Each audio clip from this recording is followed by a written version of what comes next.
Assalamu alaikum rahmatullahi wa barakatuh. I'm going to continue on with the Human Rights in Islam series. This one's about India and Gujarat when mob violence become policy. Assalamu alaikum rahmatullahi wa barakatuh. My beloved brothers and sisters, respected elders, truth seekers, and every listener whose conscience has been numbered by propaganda.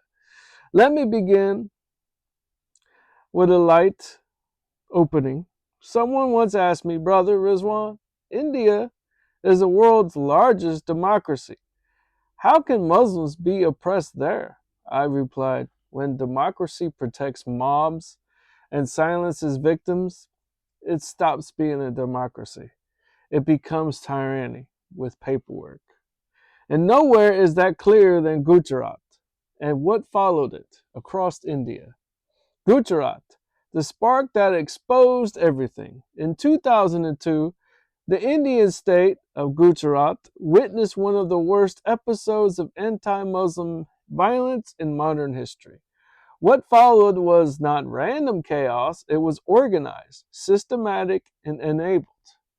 Muslim homes marked in advance, lists prepared, mobs armed, police standing aside, emergency calls ignored, relief delayed, justice buried. Over 2,000 Muslims were killed, women were assaulted, children burned alive, mosques destroyed, entire neighborhoods erased. This was not a riot.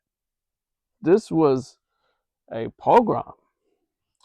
The most disturbing detail of this all, as survivors testified that mobs chanted religious slogans while killing.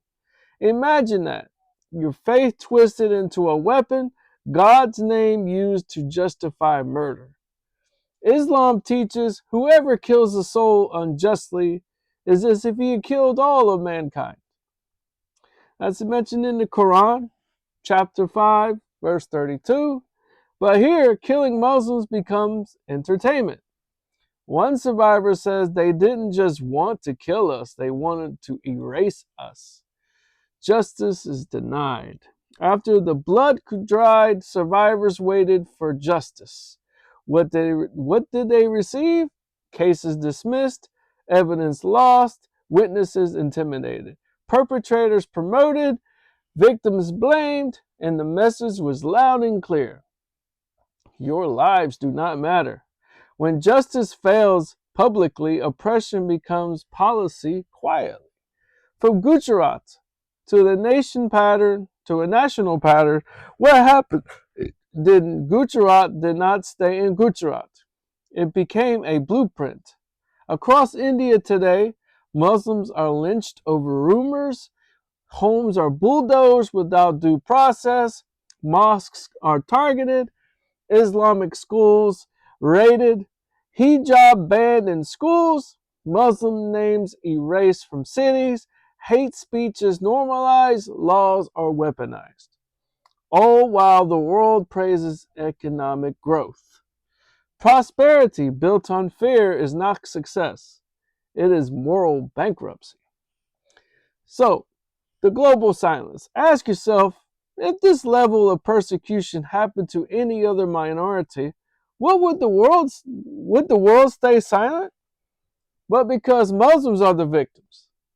Muslims are the victims. Silence, excuses, strategic partnerships, trade deals. Human rights once again becomes conditional. Islam teaches justice is justice even if it's against yourself. But today's world teaches justice is optional. If you're powerful, the faith of Indian Muslims. And yet, despite pressure, Indian Muslims stand firm. Masjid still filled, Quran still recited, Adhan still called, children still taught Iman, mothers still teach Sabr, which is patience, youth still demand dignity. A Muslim elder in India said, "We have lived here for over 1,000 years. We are not guests. This is our home." That statement itself is resistance. So from a Dawah lesson from this, many non-Muslims witnessing this ask, how do Muslims still believe in justice when the just system fails them? The answer, because our belief in justice does not come from courts. It comes from Allah. Islam teaches that even if justice is denied on earth, it is guaranteed in the hereafter. And that belief gives strength no mob can destroy. So what this teaches the Ummah: oppression does not need chaos, it needs approval. Silence empowers hatred. Law can be used as a weapon. Propaganda shapes morality. Faith must be louder than fear. Dawah must be wiser than rage. Unity is survival. The Prophet Muhammad, peace be upon him, says the strong believer is better and more beloved to Allah than the weak believer. Strength here is not violence, it is patience, wisdom, and truth. So, our responsibility: what can we do? Speak truth without hatred, support victims and not narratives, educate ourselves and others, reject dehumanization, raise children who value justice, make dua for the oppressed, never normalize hatred. Oppression thrives when people say, it's not my problem. Islam says it is everyone's problem. So to the Muslims of India, you are not alone. Your suffering is seen. Your patience is honored. Your iman is your shield. Your justice is coming. And to the world, history remembers Gujurat. History records silence. History judges complicity. So stay tuned for my next one. This is going to be about Iraq and the lies and the invasion and the destruction of a civilization. Assalamu alaikum rahmatullahi wa barakatuh.